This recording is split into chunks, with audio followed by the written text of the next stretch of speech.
Hi ನಮಸ್ಕಾರ, ನಾನು doctor Deepak ಬಿಲೆ, ನಿಮ್ಮ ಆರೋಗ್ಯ ತಜ್ಞ. ಇಂದು ನಾವು ಯುಟಿಯ ಯೂರಿನ್ ಟ್ರ್ಯಾಕ್ ಇನ್ಫೆಕ್ಷನ್ ನಾವು ಯಾವ ರೀತಿ ಕಡಿಮೆ ಮಾಡಿಕೊಳ್ಳಬಹುದು ಎಂದು ಕೆಲವೊಂದು ಜ್ಯೂಸ್ ಮತ್ತು ಮನೆ ಮದ್ದನ್ನು ನಾನು ತಿಳಿಸುತ್ತೇನೆ. ಅವುಗಳಲ್ಲಿ ಮುಖ್ಯವಾಗಿ ಎಂದರೆ ಕೇನ್ಬೆರಿ ಜ್ಯೂಸ್, ಇದನ್ನು 200 ml ವರೆಗೂ ನಾವು ಸೇವನೆ ಮಾಡಬಹುದು.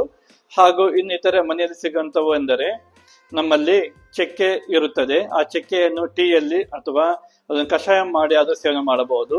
ಮತ್ತು ಧನಿಯಾ ಪುಡಿಯನ್ನು ಅಥವಾ ಧನಿಯಾವನ್ನು ಕಷಾಯ ಮಾಡಿ ಅದು ಸೇವನೆ ಮಾಡಬಹುದು. ಜೀರಿಗೆ ಸಹ ನಾವು ಸೇವನೆ ಮಾಡಬಹುದು. ಇದಲ್ಲದೆ ಮಜ್ಜಿಗೆ ಮತ್ತು ನಿಂಬೆಹಣ್ಣಿನ ಜ್ಯೂಸು ಇವೆಲ್ಲವನ್ನು ನಾವು ಈ ಕ್ಲೈಮೇಟ್ ನಲ್ಲಿ ಸೇವನೆ ಮಾಡಿದರೆ ನಾವು ಯೂರಿನ್ ಟ್ರ್ಯಾಕ್ ಇನ್ಫೆಕ್ಷನ್ ಅನ್ನು ತಡೆಗಟ್ಟಬಹುದು.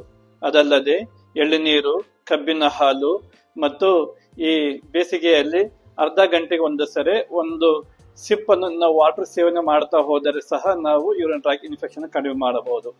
ಇದಲ್ಲದೆ ಇನ್ನು ಅನೇಕ ಮೆಡಿಸಿನ್ ಸಹ ಇವೆ, ಬಟ್ ನಾವು ಮನೆಯಲ್ಲಿ ಇವುಗಳನ್ನು ಸೇವನೆ ಮಾಡಿದರೆ ಇವನ್ನು ತಡೆಗಟ್ಟಲು ಸಹಾಯವಾಗುತ್ತದೆ.